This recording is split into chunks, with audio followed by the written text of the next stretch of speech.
নমস্কার বন্ধুরা, শোভনা kitchen with village ফুডে সবাইকে স্বাগত জানিয়ে চলে এসেছি নতুন একটা রেসিপি নিয়ে। আজ আমি বানাবো বাগানের তাজা কুমড়ো দিয়ে আর বাগানের সজনে ডাঁটা দিয়ে রেসিপিটা। তো রেসিপিটাকে স্কিপ করবে না, পুরোটাই দেখবে এবং ভালো যদি লাগে চ্যানেলটাকে সাবস্ক্রাইব করে দেবে, পাশে থাকা বেল বাটন প্রেস করে দিও। তো দেখো আমি চলে এসেছি সজনে ডাঁটা পাড়তে। তো পাড়া হয়ে গেলে আমি যাব কুটাকুটি করতে। তো চলে এলাম, সজনে ডাঁটা পেড়ে নিয়ে এবার কুটে নেব। তো আমি এরমভাবে সবগুলো ছাড়িয়ে নেব। একেবারে নরম কচি কচি সজনে ডাঁটা গাছে হয়েছে, পেরেছি সদ্যে মাত্র। তো আমি এইভাবে সবগুলো কুটে নিলাম। দেখো আমার সজনে ডাঁটাগুলো আমার কাটা হয়ে গেছে, এগুলো আমি নেব আর নেব না। এবার আমি কুমড়োটা কাটা দেখাবো তোমাদের। কুমড়োটা একেবারে তাজা পেরেছি আজকেই। দেখো একেবারে গাছের কুমড়ো, খুব সুন্দর সবুজ ডগডগ করছে দেখতে, একেবারে তাজা কুমড়ো। তো কেটে নিলাম কুমড়োটা, খুব সুন্দর কুমড়োটা। তো ছালগুলো সবুজ আছে যেহেতু আমি হালকা হালকা ছাড়াবো ছালগুলোকে, বেশি ছাড়াবো না, থাকবে কিছু ছাল। আর কুমড়োগুলো আমি কাটবো একটু বড় বড় সাইজের।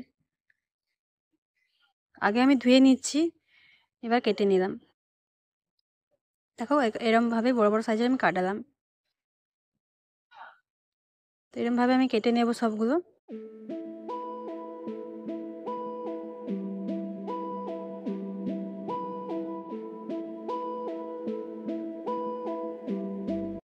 তো কুমড়ো প্রায় আমার শেষের পথে কাটা, সব কাটা হয়ে এসেছে প্রায়।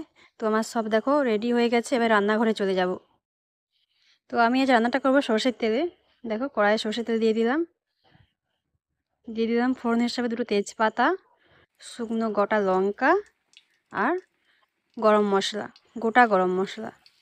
সব ভালোভাবে নেড়ে নেব, একটু ভাজা ভাজা হয়ে গেলে তারপর শুরু করব।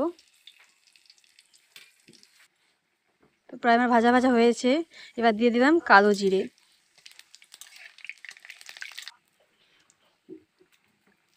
তো এবার দিয়ে দেবো কেটে রাখা পেঁয়াজগুলো। পেঁয়াজটা আমি হালকা ভাজা ভাজা করে নেব।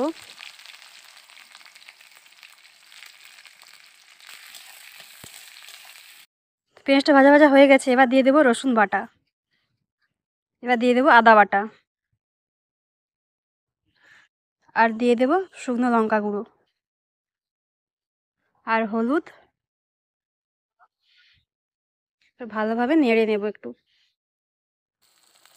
তো এবার দিয়ে দেবো টমেটো কুচো আর স্বাদ মতন নুন।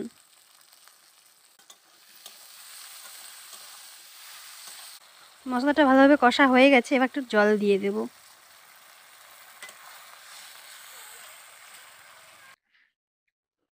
দেখো মশলা থেকে তেল ছাড়তে আরম্ভ করে দিয়েছে, এবার দিয়ে দেব কেটে রাখা কুমড়ো, সজনে ডাঁটা, আলু।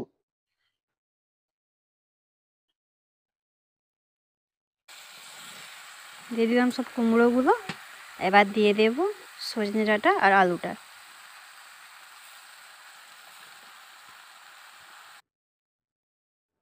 তো এবার সব একসঙ্গে কষে নেব।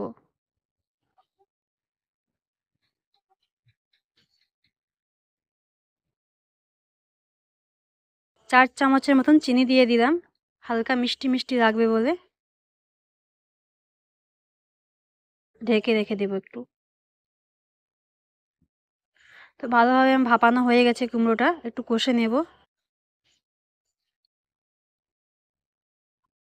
তো এভাবে আমি কিছুক্ষণ কষে নেব। তো কষা হয়ে গেছে, এবার জল দিয়ে দেব পরিমাণ মতন সেদ্ধ হওয়ার জন্য আলু কুমড়োটা।